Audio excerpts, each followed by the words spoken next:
Hello everyone, in this video we will learn how to install Perplexity AI app in laptop. So let's start.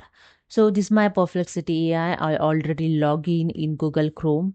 After the login in Google Chrome, just go to the left hand side and click on this three dot.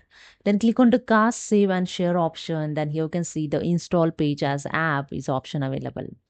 Simply click on it and here the one dialog box is open. Install this page as app and here the perplexity. You can just edit here name also. And after that, click on the install and that's it. Your perplexity AI is installed. With this, would you like to pin the perplexity to your taskbar? If you want, just click on the yes and that's it. Now I go to the desktop and here see your perplexity app is installed in your laptop. Okay, with this in you can see in taskbar also showing your perplexity icon. So simply double click it and you can easily use here the Perplexity AI app. Okay. So hope you understood. If you like this video, please subscribe. Thank you so much.